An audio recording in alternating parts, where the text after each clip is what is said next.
Welcome back to the 2018 Ag Roundtable, presented by Growmark FS. I'm Mike Adams, host of Adams on Agriculture, heard right here on KCLN. Happy to be the moderator for a great program, great panel that we have here representing a lot of different areas. Our first hour flew by. We had a lot of good conversation. We have just scratched the surface of a lot of the things that are going on. I want to turn our attention to some of the national issues that certainly impact agriculture locally. And we'll start with the Farm Bill, which is kind of hung up now in conference committee over nutrition issues, among others, conservation issues, among others as well. And we have a congressman with us, Iowa Congressman Dave Loebsack with us, and I'll just give you an easy question. When are we going to get this Farm Bill done? Thanks for that setup, Mike. I really appreciate it. Like so many other things in Washington, D.C. and in Congress right now, and the relationship between Congress and the President, I can't give you an answer to that question. What I know is that we need to get it done by the 30th of September because, you know, that's when the current Farm Bill runs out. Unfortunately, we have a bad precedent. The last time we went through this, there were 2 extensions. What I'm hearing is that there could be a short-term extension because of some of the problems that you just mentioned, trying to deal with the differences between the House and the Senate versions of the bill. I voted against the House version myself, in part because of the nutrition issue, but also because there was no conservation title as such. They left that out. The REAP, the energy title as well, that was left out of the House bill. I much prefer the Senate bill myself, but I'm not on the conference committee. I'm trying to keep track of it as best I can. Before I came back to Iowa at the end of last week, I heard that there was some chance that there might be some compromise on the nutrition part of it, and that involves, you know, increasing work requirements for older aged folks in particular, which isn't the case now. But I don't know whether that's going to happen or not. I don't know if there's going to be a compromise on that or not. Folks here know that I try not to be terribly partisan about any of this stuff because we've got to work together. Farm state folks in particular have to work together. My biggest concern is that what passed in the House, the Speaker literally said that it would be his legacy if he could get something changed when it came to SNAP, the food stamp program. My own view is that legacy on his part is getting in the way of getting a farm bill. The Senate has bipartisan support to leave that part of it out. Again, I don't know how it's going to turn out. I'm hopeful that we can get something done, but the closer it gets to the 30th, the harder it's going to be. The Senate's in session now. They're going to get out, I think, probably later today, the Jewish holiday tomorrow, and then they're not doing the Kavanaugh stuff this week. And then we'll come back in next week, and that's all the time we have to get this done. So I'm hoping and praying that something can come of this before then because farmers need it. We all know that. I think September 30th is becoming less realistic. Your next deadline would be the end of the year. That's right. And maybe you could get something done then. It's just, you mentioned a compromise is needed. Compromises are hard to come by in Washington right now. You know, compromises are very difficult to come by in Washington right now, whether it's members of Congress, the president's own party sometimes, and the president, or whether it's the 2 parties in the Congress, or whether it's the House and the Senate. There are all these divisions. Mostly it's along party lines. Look, I'm one of the few Democrats from a rural district in the U.S. House. I'm working all the time with Republicans because most of the districts, like this congressional district, are represented by Republicans. So we work on farm issues. We work on renewable fuel standard. We work on rural issues having to do with education, having to do with health care, rural broadband, all those issues. And it's really at the leadership levels where we have most of our problems. And now we're in the middle of the campaign season. Not that I'm counting the days or anything, but the election is exactly 7 weeks from today. You're all probably counting down too, waiting for this to end at some point. It seems to go on forever. So it's difficult at the moment because Paul Ryan wants to keep the Republican majority. Nancy Pelosi wants to get a Democratic majority. And so they're not as likely to get together on things.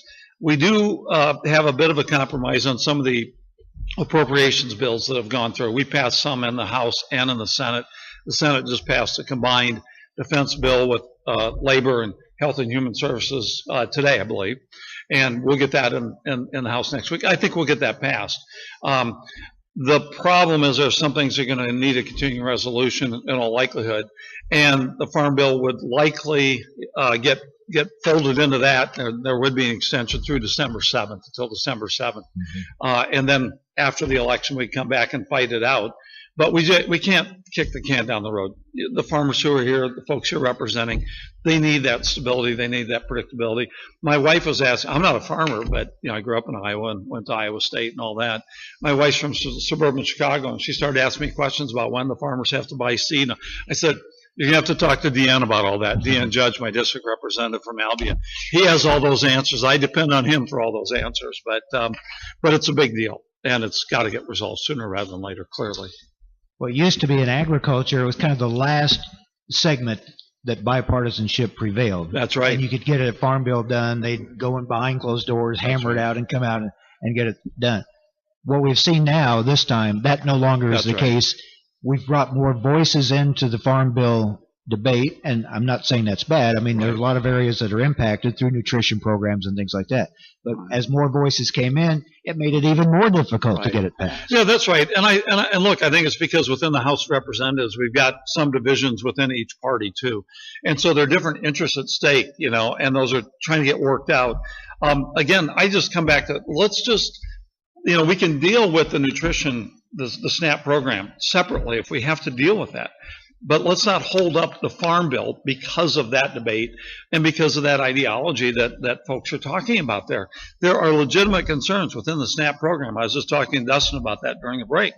But we can deal with those without talking about the Farm Bill at the same time and getting that bound up in it so that our farmers can have the kind of predictability that they need. I think the great irony in all this is most of agriculture feels you have to have the nutrition title as part of the Farm Bill to get a Farm Bill passed. That's right. But it's the nutrition title that makes it harder to get the Farm Bill passed. Right at the moment, that's exactly right, because of the desired changes some have for that. That's exactly right. Yeah, it's a challenge. Tim Gannon is with us, former director of the rural district, rural outreach program, I should say, under the Obama administration. Tim, your thoughts on this Farm Bill debate? You've seen these before. Your thoughts on this one? Yeah, well, I helped at Risk Management Agency implement the last Farm Bill. A lot of changes to crop insurance that came in there. And it, like this one, wasn't the easiest Farm Bill to get passed, but it's important that the two parties do work together. And there's the history of the Farm Bill has been that it has always been a bill that provides reason for folks in rural areas to vote for it, reason for folks in urban areas to vote for it, and it has been bipartisan in large part because of that. And I think it's unfortunate that it has become more of a partisan football. So I was very happy to see the way that the Senate worked together on a bipartisan basis to come up with a bill that was able to get 86 votes. That's pretty incredible for such a large piece of legislation that has so many different pieces and parts that they were able to get that kind of vote for it. This one is unique, I think, in all of the ones that I've observed over 40 years, in that usually if you're writing a farm bill in a year when the ag economy is down, as we are, there's huge interest in the farm bill. Not as much this year, I think, for two reasons. One, crop insurance seems to be safe no matter what they come up with, and that's a key issue. But two, the other issues like trade have just overshadowed this farm bill. Would you agree with that? No, I agree with that completely. And look, I have to tell you, it's very difficult in my own party because as I said, I'm one of the rural Democrats in my own party. I tell Chuck Grassley from time to time, Chuck, I'm becoming more like you all the time. And he always asks me why, which he shouldn't. I said, I'm getting older and I'm getting grouchier. And he said, I'm not grouchy. I said, well, okay, but I'm getting older, But that's because I have to educate people in my own party about what's going on. And I do get very tired of that sometimes. We have to educate people in both parties, but especially in my own party, because Democrats in the U.S. House are not from rural areas. They see the trade issue, they see these things, but they don't fully grasp, I think, the difficulties that farmers are having at the moment when it comes to the trade issue. And we were just checking, and corn's at $3.16, I guess, at 8 a.m. today. I was just checking. It's gone down 20 or 30 cents, like over the course of the last couple of weeks, hasn't it? I mean, that's unacceptable, to say the least, obviously. But there are all these other things that are going on, And I wish both sides would say, okay, farmers are having enough problems as it is, not to mention the renewable fuel standard and the issues that we have with that, and trying to make E15 available year-round as well. I've got a bill with Adrian Smith from Nebraska to make that happen, but we've got to get the EPA administrator to make that happen. The president says he's for it. We've got to make sure that we hold everybody's feet to the fire on that. So there are all kinds of things that are creating problems for farmers, corn and soybean alike. I guess I'm naive about a lot of these things, but I try never to look at whether it's an R or a D by an official's name. I just want to see, what have you got to offer that's going to help a situation? Exactly. You know, Exactly. And I wish we could get back to more of that. But I know it's harder and harder. Let me just ask you this question, then I want to move on to some other things. Sure. You mentioned party leadership. Mm-hmm. You go to Congress, you're representing your district in Iowa.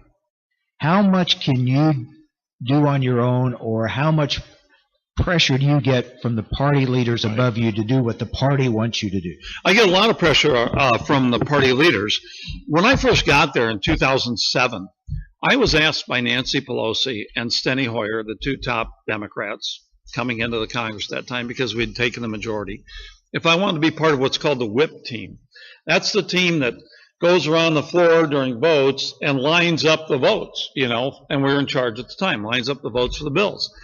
And I said to them, I said, look, for what it's worth, I took the place, Jim Leach, I took the place of somebody who had a reputation for being a pretty independent guy. I said, I can't do this. I don't want to do this. That didn't endear me necessarily to those folks, as you might imagine. They want to be part of that whip team. I said, no, I'm not going to do that. And I've tried to be as independent as I possibly can. I do first look at my district, and then I look at the state, and then I look at the country. And sure, I get pressure on a lot of these votes. But the bottom line for me is, and I tell people, you know, you can pressure me all you want, but I've got a district to represent. And, you know, it's not San Francisco. It's not Florida. It's not these other places. It's Iowa. And it's a lot more complicated, a lot more complex, a lot more diverse than anybody can possibly imagine who's not from Iowa, not from this part of the country. So I do my best to tune all that out. I mean, sometimes I hear the pressure and all the rest, of course. But I think if I'm going to be a good representative, that's got to be something I can't pay very much attention to. And we are seeing that in both parties. I mean, Chairman Conaway found he was trying to pass his farm bill in the House. Right. The Freedom Caucus within his own party didn't like That's some right. of it, and it made it hard to get Very done, hard. even if you're in the majority. That's exactly right. You're exactly right about that. All right, I want to get some thoughts from the farmers here with us today. We're hearing that phrase as we go through tariffs and trade tensions and wars and all this. You need to have some short-term pain to get long-term gain, meaning, yeah, these are hurting in the short term, but in the end, when we get these trade deals done, it's going to be so much better, and you'll be better off. Dustin Johnson, do you go along with that? Can you agree with that kind of a philosophy? I do, but I'm chomping at the bit to address a few other issues as well. But so trade's super important to us as producers. It's important to a lot of the aspects of the Iowa economy and the American economy. Nobody disputes that. It's how we get from point A to point B that's the problem. And Representative Loebsack brought it up that there's domestic things we can be doing that have absolutely nothing to do with a foreign government. E15, locking dams, rural infrastructure. Why aren't we moving those things forward as a Band-Aid to get us through the short-term pain? You know, give us a few ibuprofen to handle it instead of piling on. That's the biggest frustration from a producer standpoint. You know, I appreciate that crop insurance is safe. That's probably what's keeping a lot of us producing. That lower level safety net, it's far from profit guarantee, but it keeps us, Mike down there mentioned that we're getting seriously low on free cash to operate. That's been a real concern for the last 3 years. And so having that safety net out here is hugely important to us. So I appreciate the Congress stepping up and saying that's safe. And not part of the football package. But I also like, Mike, that you brought up the leadership issue on both sides, that there are so few people for that culture to change in Washington. I think we're going to have to wait The election for that, and as I said, we don't have a lot of time, thank God, before the election. Once that's over, because look, I can only speak to my party. There are a lot of people in my party who are relatively young. I'm not, and they're chomping at the bit, to have leadership position and all the rest. And I'm making it very clear that if they have any desire to get any support from me, they're going to have to listen to me about these issues. And so, I'm going to do whatever I can to leverage, my 12 years there and my position on the Energy and Commerce Committee to make sure that I can do the things that I need to do to push some of these issues that we're talking about here. We'll see how successful I am as time comes around here. But also keep in mind that, we're going to have a whole lot of people coming through this state for the 2020 elections. We've already got some who've been coming through on my side of the aisle who are going to want to be president of the United States. And we have to hold their feet to the fire. I'm going to make sure that I tell anybody who's running for president on the Democratic side that if you cannot support the renewable fuel standard, there's no way that I can support you.